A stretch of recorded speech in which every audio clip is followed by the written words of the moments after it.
Well, here we are again. We want to continue our study of Daniel's little sealed book. And basically, we have been discussing the fact that the book of Daniel is composed of two books. The first book is Daniel 1 through 7. The second book is Daniel 8 through 12. Now, we have not proved that Daniel 8 through 12 is the second book, but we have discussed Daniel 1 through 7. And we noticed that these chapters are interrelated, interconnected. Daniel 2 and 7 are connected, Daniel 3 and 6 are connected, and Daniel 4 and 5 are connected in terms of theme, and Daniel 1 would be the introduction. So you have a candelabrum, what is called a chiasm, if you please. Now, we were also discussing the sequence of powers in Daniel 7. And we're going to our material now. The sequence of powers was Babylon, Medo-Persia, Greece, Rome. Rome divided into 10 kingdoms. Then the little horn, which is papal Rome, which rules until 1798. And then after 1798, we have the judgment. We have the beginning of the judgment. And where does that judgment take place? It takes place in heaven. Does it take place before the second coming of Christ? Yes, because the Son of Man goes to the Ancient of Days to receive the kingdom before He comes here to take over the kingdom. He goes to the Ancient of Days to receive the kingdom. So the investigative phase of that judgment takes place in heaven. And then the time comes when Christ and the saints take over the kingdom, according to Daniel 7. Now, that description of Jesus coming to the Father, to the Ancient of Days, is found in Daniel 7, verses 9 and 10 and 13 and 14. I'd like to read those verses. Daniel 7, 9 and 10 and 13 and 14. It is in your material. It says here, I watched till thrones were put in place. This is after the little horn rules for 1260 years. I watched till thrones were put in place, and the Ancient of Days was seated. His garment was white as snow, and the hair of his head was like pure wool. His throne was a fiery flame, its wheels a burning fire. A fiery stream issued and came forth from before him. 1,000 thousands ministered to him. 10,000 times 10,000 stood before him. The court was seated, and the books were opened. Where is this judgment being enacted? In heaven. Now notice verses 13 and 14. After the Father moves, then you find this. I was watching in the night visions, and behold, one like the Son of Man, coming with the clouds of heaven. He came to the Ancient of Days. Where's the Ancient of Days? In heaven. We pray, Our Father which art in heaven. The Ancient of Days is in heaven. So the Son of Man comes to the Ancient of Days. Where is this judgment taking place? It's taking place in heaven. And so it says, one like the Son of Man, coming with the clouds of heaven. He came to the Ancient of Days, and they, that is the clouds, the angels, brought him near before him. And now notice, then to him was given dominion and glory and a kingdom that all peoples, nations, and languages should serve him. His dominion is an everlasting dominion which shall not pass away, and his kingdom the one which shall not be destroyed. So Daniel 7 has something very interesting. It has the sequence of powers that will rule in the world till the time that Jesus takes over the kingdom, empirically when He comes to take over the kingdom. But there's something in Daniel 7 that was not understood until after 1798. You see, before 1798, it was believed that when Jesus came, He would take over the kingdom, but they did not know, they did not realize that a judgment is going to take place in heaven before Jesus takes over the kingdom. You know, that's one point that was not understood before 1798, the judgment aspect. You see, before 1798, basically they believed that the judgment is when Jesus comes. Somehow, even the Millerites did not understand, because William Miller used Daniel chapter 7 to speak of the second coming of Christ. Even though it says that the Son of Man came to the Ancient of Days. They did not fully understand that before Jesus comes to empirically take over the kingdom, there was going to be a judgment that would declare Jesus' right to have the kingdom in the heavenly court. Are you understanding what I'm saying? So there was one aspect of Daniel chapter 7 that was not understood before 1798, and that was the judgment aspect, the heavenly judgment aspect of the taking over of the kingdom. Is that point clear? Now, that is very important for what we're going to discuss next. Let's discuss now the second book. We've already discussed the first book. The first book ends by saying that there's going to be two phases to the judgment. One, a heavenly phase, where Jesus will be given the kingdom legally in a court of law, and then the time when Jesus actually takes over the kingdom that he was legally given in the court of law. Now let's look at the second book. Daniel 12 and verse 4 says, "But you, Daniel, shut up the words and seal the book until the time of the end. Many shall run to and fro, and knowledge shall be increased." Now the big question here is this. Which book is Daniel 12 verse 4 referring to? Is it referring to the entire book of Daniel? Or is it referring to the second book within the book, which is Daniel chapter 8 through 12? That's what we want to pursue. Now it says clearly here that the book would be sealed until when? It would be sealed until the time of the end. But at the time of the end, what would happen? The seal would be removed, and knowledge would be increased. Not scientific knowledge, but knowledge of the book. Because at the time of the end, the book would be opened, and now people would be able to understand what was in the book that had been sealed in the days of Daniel. Are you following me or not? This is very, very important. Now, there are 5 reasons that I want to give you that prove that the entire book of Daniel was not sealed until the time of the end. The only portion of Daniel that was sealed until the time of the end was the content of Daniel 8 through 12. And so that is the book that was sealed until the time of the end. It is the book within the book. Now, let's pursue this so that you understand this very important point. Reason number 1. There is evidence that Daniel, chapters 1 through 7, was understood to a great degree long before the time of the end. Notice the words of the church father Hippolytus, who wrote in the 3rd century A.D. Now you tell me if he understood to a great degree Daniel 7. This is what he says. "In speaking of a lioness from the sea, Daniel meant the rising of the kingdom of Babylon, and that this was the golden head of the image. Then after the lioness he sees a second beast like a bear, which signified the Persians. For after the Babylonians, the Persians obtained the power. And in saying that it had 3 ribs in its mouth, he pointed to the 3 nations, Persians, Medes, and Babylonians, which were expressed in the image by the silver after the gold. Then comes a third beast, a leopard, which means the Greeks. For after the Persians, Alexander of Macedon had the power when Darius was overthrown, which was also indicated by the brass in the image. And in saying that the beast had 4 wings of a fowl and 4 heads, he showed most clearly how the kingdom of Alexander was parted into 4 divisions. For in speaking of 4 heads, he meant the 4 kings that arose out of it. For Alexander, when dying, divided his kingdom into 4 parts. Then he says the 4th beast was dreadful and terrible. It had iron teeth and claws of brass.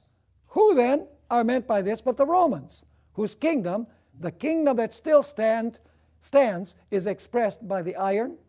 For, says he, its legs are of iron."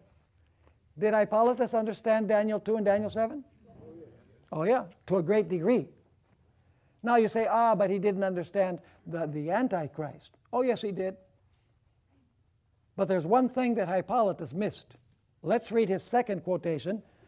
By the way, for those who are interested, this is found in Leroy Edwin Froome's book, The Prophetic Faith of Our Fathers, Volume 1, page 272. This is what Hippolytus said in the second statement. "Let us look at what is before us more carefully and scan it, as it were, with open eye.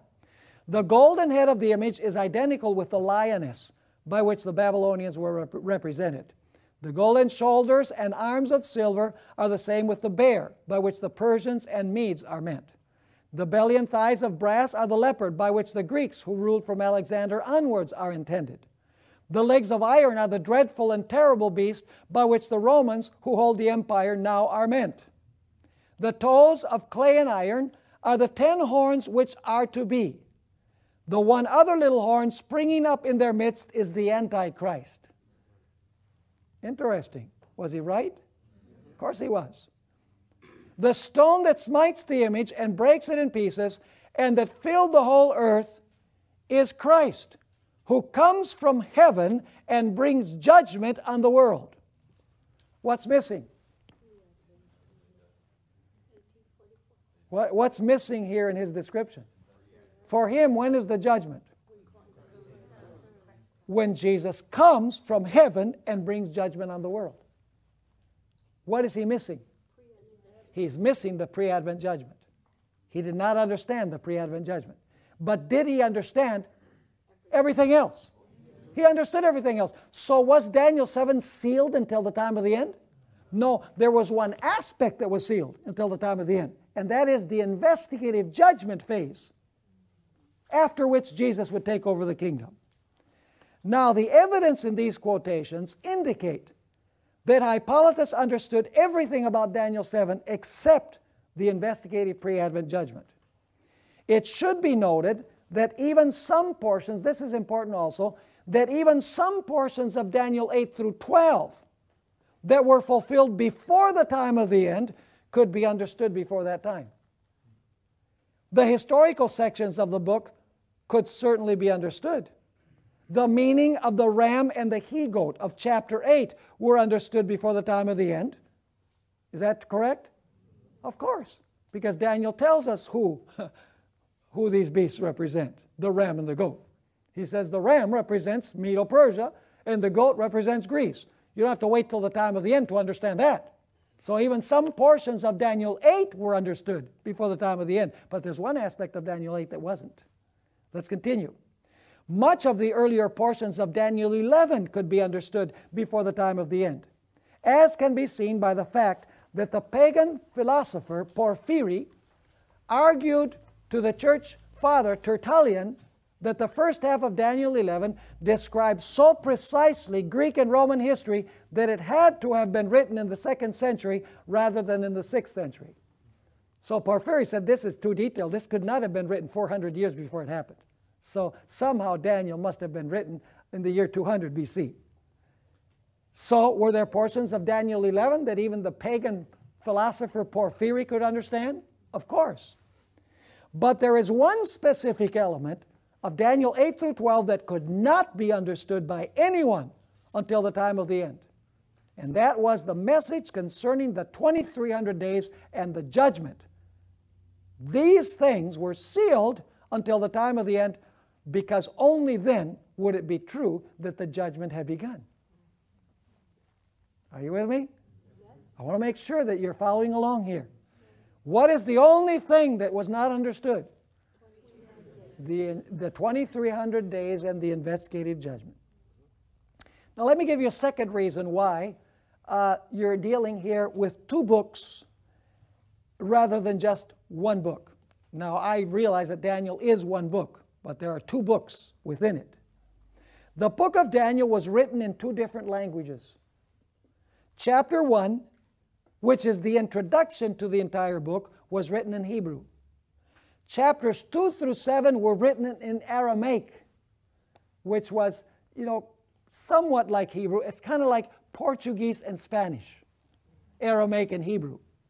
And so chapters 2 through 7 were written in Aramaic, and chapters 8 through 12 were written in Hebrew. The difference in language between Daniel 2 through 7 and Daniel 8 through 12 indicates that the book is composed of 2 units. Reason number 3, the little old lady. Ellen White knew this. I never cease to marvel at how Ellen White understood this. Most people, they say, the book that was sealed until the time of the end was Daniel. Ellen White didn't make that mistake. She didn't say it was Daniel. Let's read several statements from her writings. This is Acts of the Apostles, page 585. In the Revelation, all the books of the Bible meet an end. Here is the complement of the book of Daniel. One is a prophecy, the other a revelation. The book that was sealed is not the revelation, but that portion. What is a portion? Part. But the portion of the prophecy of Daniel relating to the last days. The angel commanded, "But thou, O Daniel, shut up the words and seal the book, even to the time of the end." So is the book that was sealed all of Daniel? No, it is that portion having to do with the last days. In another statement, Great Controversy, page 355, Ellen White explains the message of salvation has been preached in all ages. But this message, she's talking about the first angel's message, it says the hour of his judgment has come. But this message is a part of the gospel which could be proclaimed only in the last days, for only then would it be true that the hour of judgment had come. And now listen to what she says. The prophecies present a succession of events leading down to the opening of the judgment. Daniel 7 does that, right? Daniel 7 presents a succession of events leading down to the opening of the judgment. This is especially true of the book of Daniel. Now listen carefully. But that part of his prophecy which related to the last days, Daniel was bidden to close up and seal until the time of the end. Not till we reach this time could a message concerning the what? The judgment be proclaimed, based on the fulfillment of these prophecies. But at the time of the end, says the prophet, many shall run to and fro, and knowledge shall be increased. So in one statement she says that portion was sealed, and in the other statement she says that part. So the book that was sealed was not all of Daniel. It was the portion having to do with the 2300 days. And that is the central theme of Daniel 8 through 12. We're going to study that. Desire of Ages 234. The words of the angel to Daniel relating to the last days were to be understood in the time of the end. At that time many shall run to and fro, and knowledge shall be increased. The wicked shall do wickedly, and none of the wicked shall understand, but the wise shall understand. Now, here's a very interesting statement. Manuscript Releases, Volume 1, page 99. You remember that the seal was taken off the book and the book was opened in Revelation chapter 10? Remember that the angel descends from heaven with a book that's open, having been opened? Was the seal taken off that book? You know what that book is? It's this book. That portion of Daniel is that book. And the angel comes with the book open because the seal has been taken off. Now listen to what Ellen White says about what the seal was. She says the unsealing of the little book was the message in relation to time. Which time? Unto 2300 days the sanctuary shall be cleansed. So when the 2300 days are preached, what happens with the seal? The seal is removed and now people can understand it. Are you following me? So what is it that was sealed? The message in relation to time, the 2300-day prophecy. Now here's another statement. This is Prophets and Kings, page 547. She says, honored by men with the responsibilities of state and with the secrets of kingdoms bearing universal sway, Daniel was honored by God as his ambassador and was given many revelations of the mysteries of ages to come. His wonderful prophecies, as recorded by him in chapters 7 to 12 of the book, bearing his name, were not fully understood even by the prophet himself. But before his life labors closed, he was given the blessed assurance that at the end of the days, in the closing period of this world's history, he would again be permitted to stand in his lot and place. That is through his book, of course, not personally. It was not given him to understand all that God had revealed of the divine purpose. shut up the words and seal the book he was directed concerning his prophetic writings. These were to be sealed even to the time of the end. Go thy way, Daniel, the angel once more directed the faithful messenger of Jehovah, for the words are closed up and sealed till the time of the end. Go thy way till the end be, for thou shalt rest and stand in thy lot at the end of the days. So what is it that was sealed until the time of the end? The entire book of Daniel? No. It was the portion of Daniel that has to do with the 2300 days. That has to do with the beginning of the judgment, the chronology of the beginning of the judgment. That was sealed. Other things could be understood. Could they understand the lion? Sure. Could they understand the bear? Could they understand the leopard? Could they understand the dragon beast? The 10 horns? The little horn? Even Martin Luther and the reformers, you know, Martin Luther believed that the little horn was Islam, but other reformers believed that the little horn was the papacy, and the man of sin was the papacy. And so these things could be understood. Could they understand that the ram represented Medo-Persia? Sure. Could they understand that the he-goat represented Greece, and that Greece would be divided into 4 kingdoms? Absolutely. Daniel 11, as we notice, could be understood, at least the portions that didn't have to do with the last days. Which was the portion that could not be understood? Ellen White says that which had to do with the last days, with the investigative judgment, with a 2300-day prophecy. Now let's go to reason number 4. This is the most important of all. And I hope that you're well versed in Daniel 8. I hope that you've read Daniel 8, you know what the sequence is, because that's going to be very important to understand what we're going to go through now. What I want to show you now is that the internal evidence of Daniel 8 through 12 proves beyond any doubt that this little book that was sealed until the time of the end is composed of these chapters. In fact, we're going to take these chapters one by one, beginning with chapter 8, and we're going to see that each one of these chapters in some way is related to the 2300-day prophecy. Now, let's begin with Daniel 8. In this chapter, the 2300-day prophecy is introduced. The chapter begins in the time of the kingdom of Persia, right? There's no symbol for Babylon. Why is there no symbol for Babylon? Because the 2300 days begin with Persia. So if you put in Babylon, you're taking a kingdom. The vision would include a kingdom before the 2300 days begin their chronological period. That's the real reason. So notice, the chapter begins in the time of the kingdom of Persia, continues with Greece, the 4 divisions of Greece, pagan and papal Rome, all the way down to the conclusion of the 2300 days when the process of cleansing the sanctuary will begin.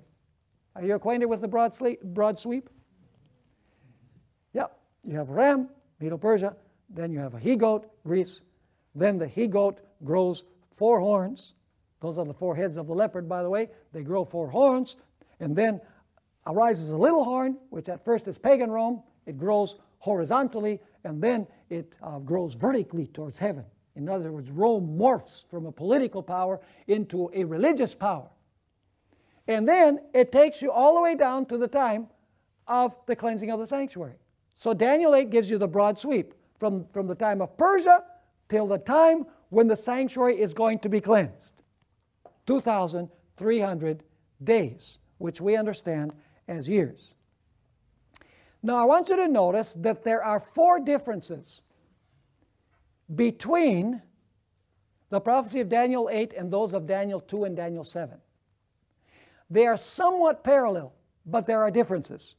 First, while in Daniel 2 and 7, the prophetic series begins with the kingdom of Babylon, that is the gold and the lion, in Daniel 8 there is no symbol for the kingdom of Babylon. Interesting. The usual argument given for this difference is that the kingdom of Babylon was about to pass away. But the date given in this chapter indicates that the kingdom of Babylon would not pass away for another 12 years. So Babylon was still going to rule for 12 years. There has to be another reason.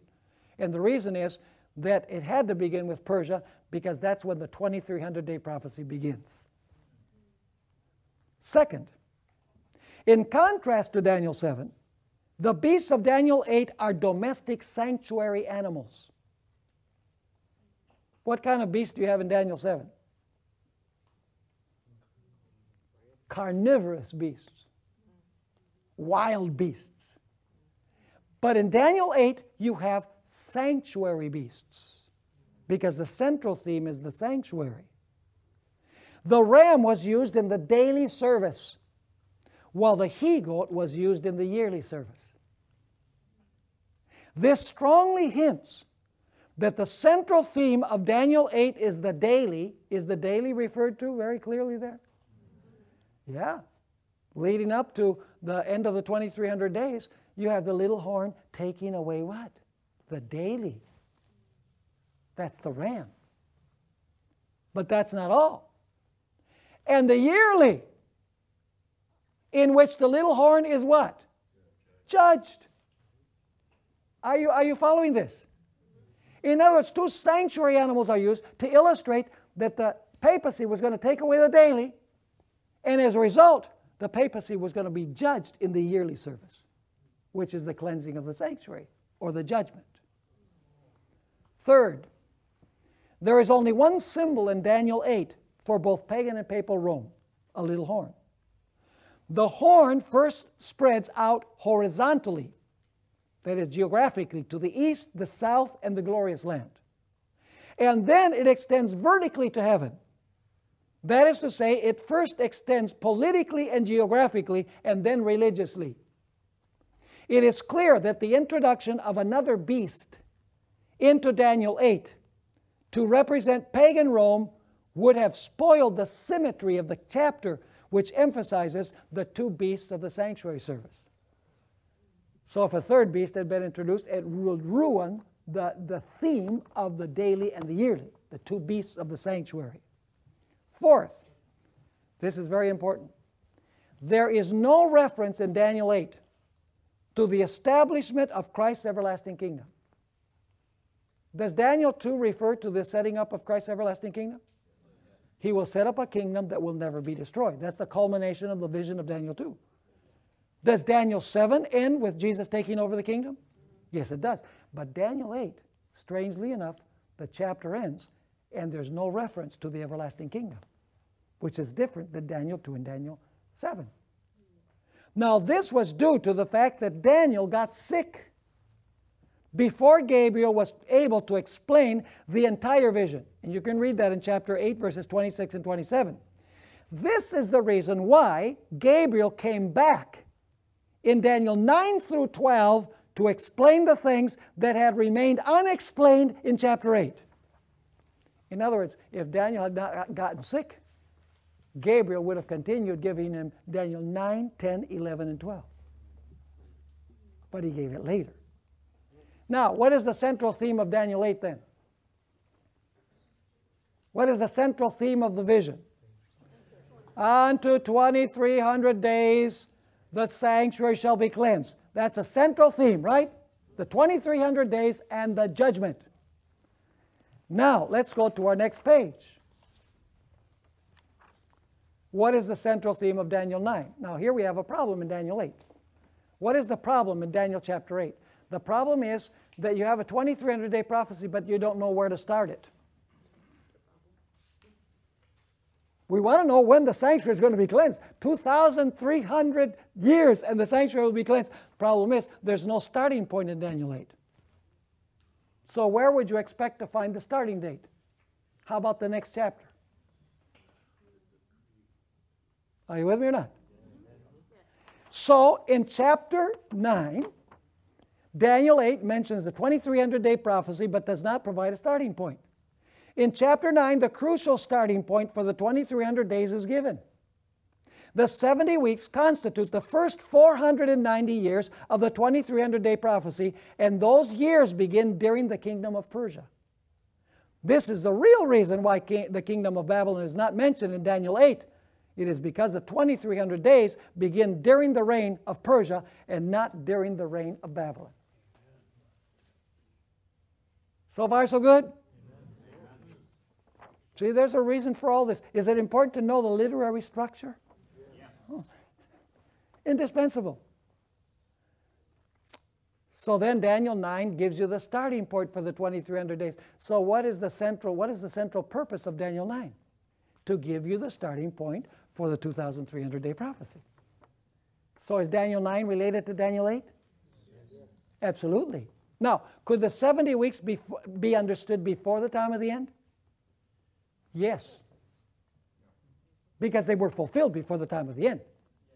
But what could not be understood until the time of the end? That the remaining 1,810 years would take you to the investigative judgment.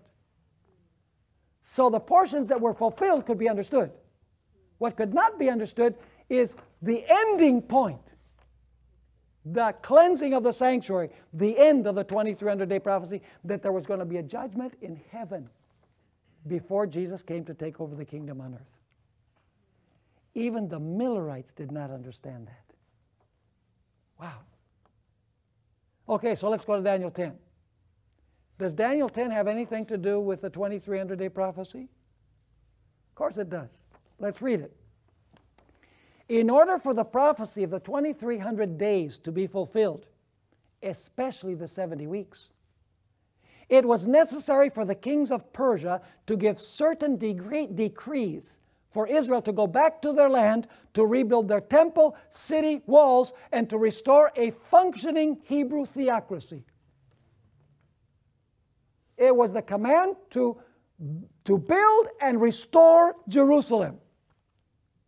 Certain decrees had to be given in order for the 2300-day prophecy to begin on time. Now, Satan, the prince of Persia, knew this. Do you think the devil could understand the prophecy of the 70 weeks and the 2300 days? You better believe he could. So he says, if I can skew the starting point, I can eliminate the ending point. Now notice, Satan knew this, and therefore he worked on the minds of the Persian kings to try and prevent them from allowing Israel to return to their land. Do you know that after Israel returned in 536, there was all sorts of opposition? Cyrus gave a decree, and then it was revoked. And then it was reinstated. The people that had remained in the land fought those who came back tooth and nail. Why do you suppose that was? Because the devil was behind it. Daniel 10 gives you the reason behind the reason. Now notice, I'll continue reading here. If the temple, the city, and the walls were not rebuilt, if the theocracy was not reestablished, the prophecy of the 2300 days could not begin to be fulfilled, and God's plan would be frustrated. But in the end, Michael came to help Gabriel, and the prophecy of the 2300 days began right on schedule. Is Daniel 10 related to the 2300 days? Yeah. There's a battle going on in Daniel chapter 10. The prince of Persia, who is the devil, is struggling with the kings of Persia. And what he's doing is he's trying to convince them not to favor the Jewish people and not to give and to tell them, you revoke that decree. You know, even Artaxerxes gave the decree, and then he revoked the decree, and then he reenacted the decree. I don't know if you were aware of that. But there was huge opposition because the devil did not want the 2300-day prophecy to begin on time. Now notice what Ellen White says in Prophets and Kings, page 571 and 572. She explains what was going on.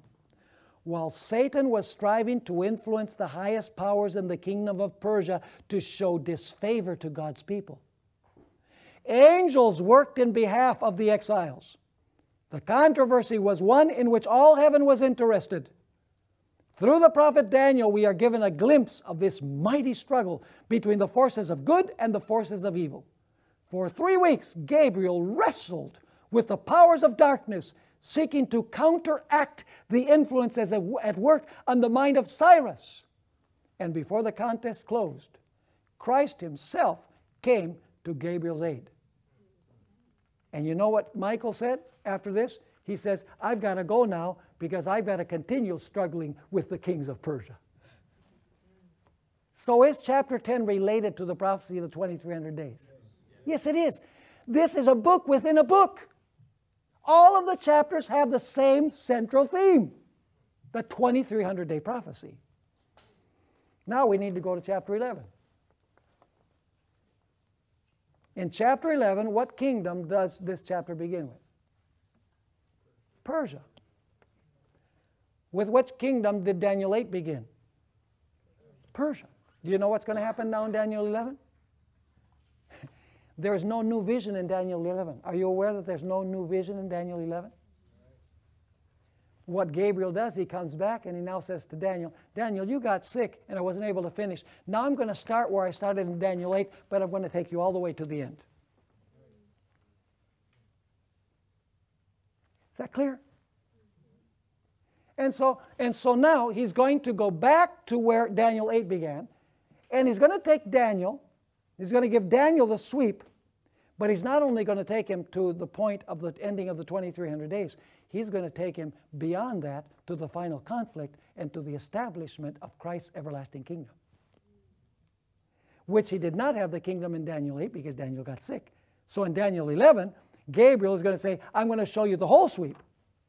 And I'm going to end with the everlasting kingdom, which I did not end with in Daniel 8. So let's read this. Now that which was begun and not finished in Daniel 8 will be completed in Daniel 11. As in Daniel 8, the vision of Daniel 11 begins during the kingdom of Persia, not Babylon. It continues with Greece. You can read this in Daniel 11, it's clear. It continues with its first king and the 4 divisions of Alexander's empire. It then describes the dominion of pagan Rome. Then it describes papal Rome in both of its stages, during the 1260 years and at the end of time. Verses 40 to 45 describe the papacy after the deadly wound is healed.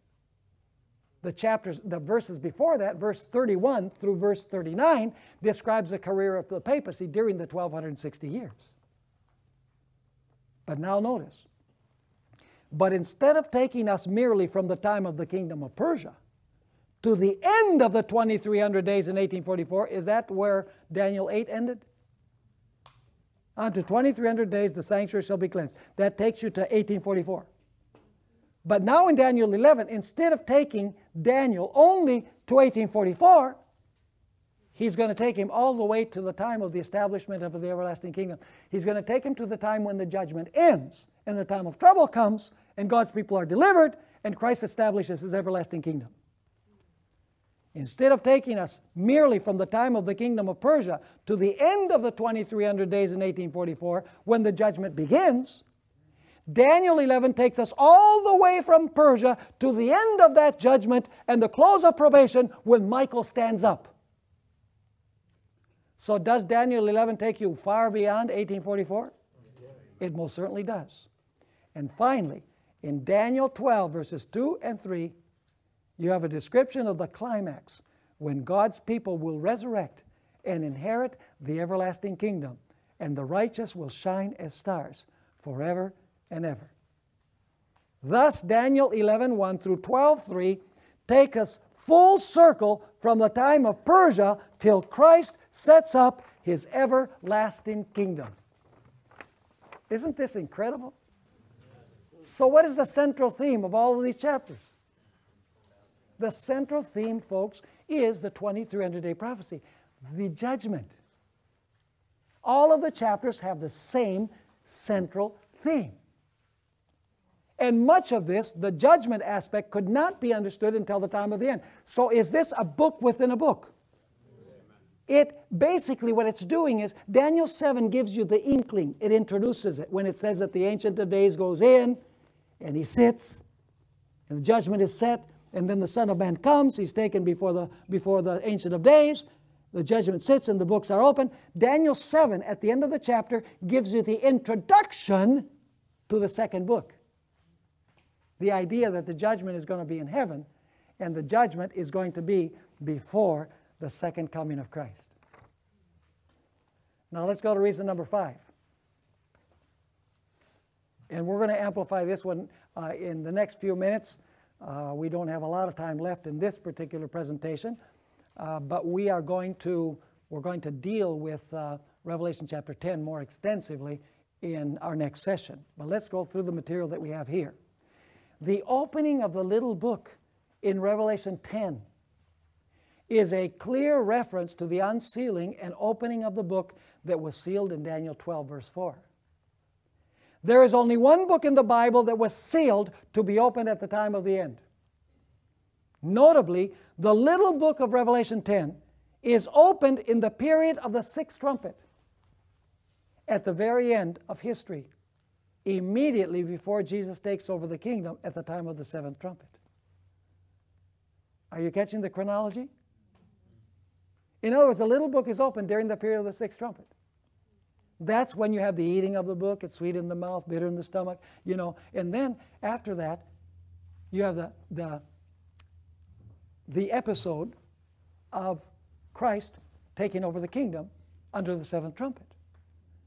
Now, we shall find in our next study that no chapter in the Bible explains in a clearer way the origin, message, mission, and destiny of God's end-time remnant people than Revelation 10. It is no coincidence that the central theme of the Millerites, who preached at the beginning of the time of the end, was drawn from Daniel 8:14 and Revelation 14:6 and 7. The eating of the little book of Revelation 10 clearly indicates the judgment hour preaching of the Millerite movement and its subsequent disappointment. Let me ask you, did the Millerites gobble up the little book? Oh yeah. Was it sweet? Ooh, it was so sweet. Why was it sweet? Oh, Jesus is coming back. October 21st in 1843, then they readjusted it, and then finally they settled on October 22, 1844, and Ellen White says that the coming of Jesus was something that brought joy to everyone. She said that was the happiest year of her life, the year that led up to the great disappointment. So the experience was sweet. These people loved Jesus. They wanted to see Jesus come. And then when October 22, 1844 ended, ooh, the bitterness. I'm going to read you some statements from the pioneers after Jesus didn't come. Wow. Their hopes were dashed. But they didn't totally lose hope. Because they went back to studying Scripture. And they said, we missed the fact that the judgment is going to have a heavenly phase before Jesus comes to take over the kingdom. In a parable, Jesus says that we are to be individuals that wait for the return of the master from the wedding. In other words, the wedding takes place in heaven, and we are there in absentia. And then Jesus comes to get his people. But he determines his kingdom before. The Millerites did not understand that. So the acid test of what this little book is found in history. It was fulfilled in history in 1844. Now, interestingly enough, the eating of the little book in Revelation 10 clearly describes the judgment hour preaching of the Millerite movement and its subsequent disappointment. After the disappointment, John was told to what? Prophesy again. Prophesy again from where?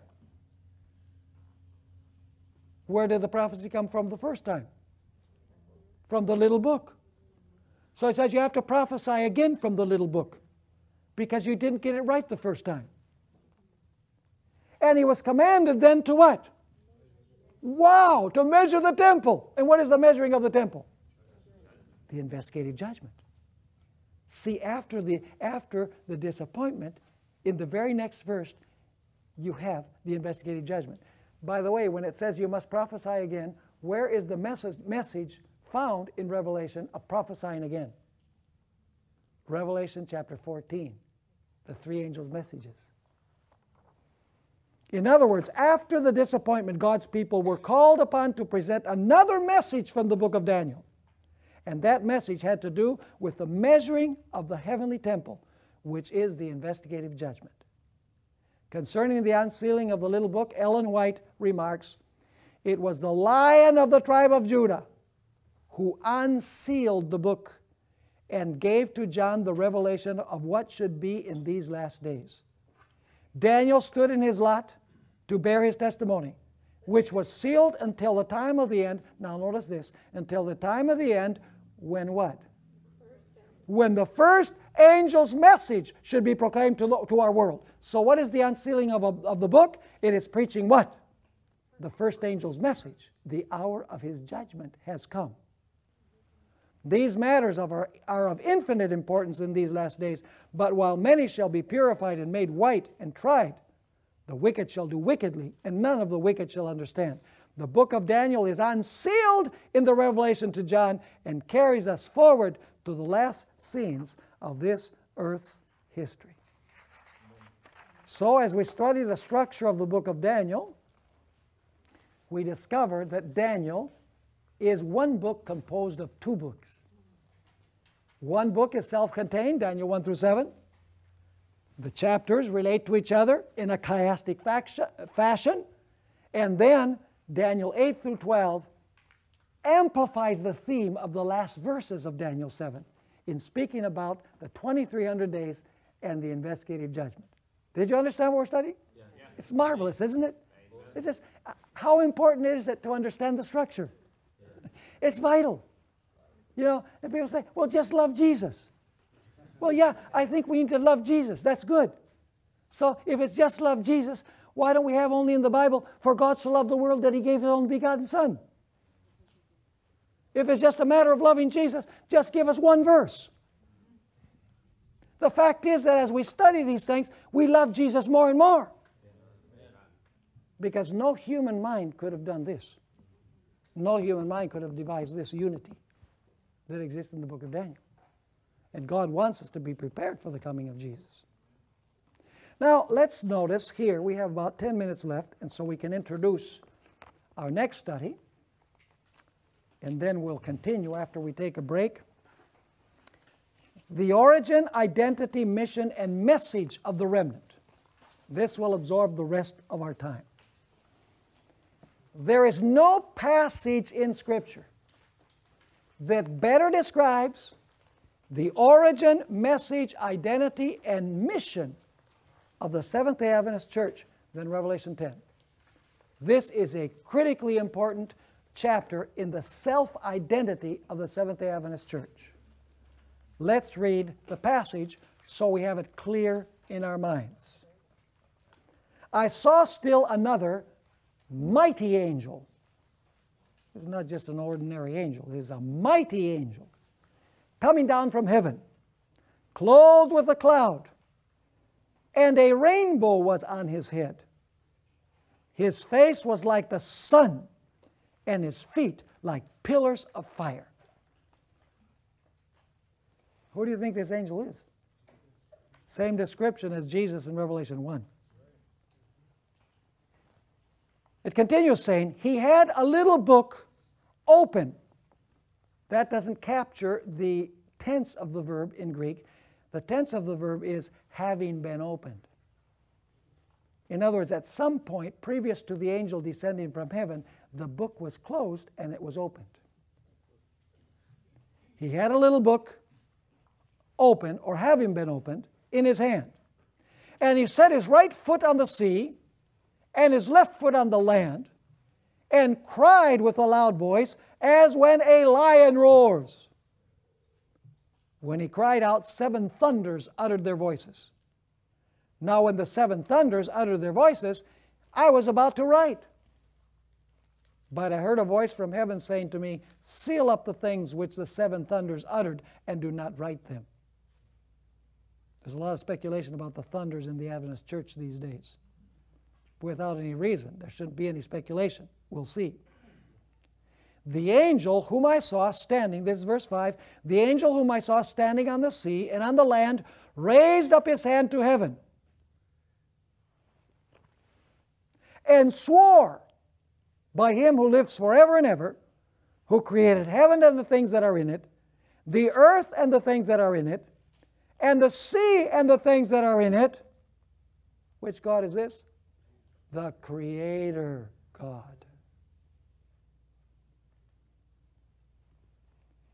That there should be, and this is the New King James, delay no longer. Terrible translation. The King James has it right. That there should be time no longer. But in the days of the sounding of the seventh angel, when he is about to sound, not when he sounds, but when the seventh angel is about to sound, the mystery of God would be finished. So is the mystery of God going to be finished shortly before the seventh trumpet blows? Absolutely. Very important. We're going to study all these things in detail. So once again, verse 7, but in the days of the sounding of the seventh angel, when he is about to sound, the mystery of God would be finished, as he declared to his servants the prophets. Then the voice which I heard from heaven spoke to me again and said, Go take the little book which is open in the hand of the angel who stands on the sea and on the earth. So I went to the angel and said to him, Give me the little book. And he said to me, Take it and eat it. And it will make your stomach bitter, but it will be as sweet as honey in your mouth. You say, now wait a minute, why do you have this reversed? Why doesn't it say it's sweet in the mouth and bitter in the stomach? Why does it say bitter in your stomach and sweet in the mouth? There's a chiastic reason. We're going to see that. You need to know the structure. Verse 9 again. So I went to the angel and said to him, Give me the little book. And he said to me, Take it and eat it. And it will make your stomach bitter, but it will be as sweet as honey in your mouth. Then I took the little book out of the angel's hand and ate it. And it was, now you have the right order, and as it was sweet as honey in my mouth. But when I had eaten it, my stomach became bitter. So why do you have this order? You know, bitter, sweet, sweet, bitter. There's a structural reason for that. We're going to notice it. Verse 11, and he said to me, You must prophesy again. And the New King James says about. The King James says to, which I think is better. You must prophesy to, again, to many peoples, nations, tongues, and kings. Then I was given a read, and this is verse 1 of chapter 11. It's really part of the passage. Then I was given a reed like a measuring rod, and the angel stood by, saying, is it the same angel? Yeah, it's the same angel. Rise and measure the temple of God, the altar, and those who worship there. So do you have the picture clear in your mind? Okay, now let's summarize the little book episode. Let's look at the sequence of events in this chapter. Everything revolves around the angel and the little book. First of all, the mighty angel comes down from heaven to the earth. So I want you to visualize this, okay? The angel comes down from heaven to the earth. Then, next, his physical characteristics are described. His face shines like the sun, and his feet are like burnished bronze. And then he brings in his hand a scroll that is opened, which means that it was opened before he came down. He places one foot on dry land, and then he presses the other foot on the sea. Next, he speaks with the roar of the lion. And when he roars like a lion, 7 thunders come out. He then swears the oath to the Creator. And he says that time will be no longer. Then he gives the book to John with instructions to eat it. After John eats it, and it's sweet in the mouth and bitter in the stomach, he instructs John to prophesy again. And after telling him to prophesy again, he commands John to measure the temple of God and those who worship God. And then the last point, which is not in the chronological order, but it is the last point in the sequence. The mystery of God is finished when the seventh angel is about to sound his trumpet. Okay, do you have the sequence clear in your mind? See, we have to have the sequence clear. Now, let's take a look at the messenger that descends from heaven. The message of Revelation 10 is imparted by Jesus Christ himself. So it must be extremely important. Jesus is described in the following terms. It is a mighty angel. His face is like the sun, the same description of Christ in Revelation 1:16. He is surrounded by a cloud like Jesus is surrounded by angels. His legs are like pillars of fire, same description as Revelation 1. He roars like a lion. Who is Jesus? He's the Lion of the tribe of Judah. And he has a rainbow over his head. Ellen White makes this interesting comment about the rainbow. She says, as the bow in the cloud results from the union of sunshine and shower, so the bow above God's throne represents the union of his mercy and his justice.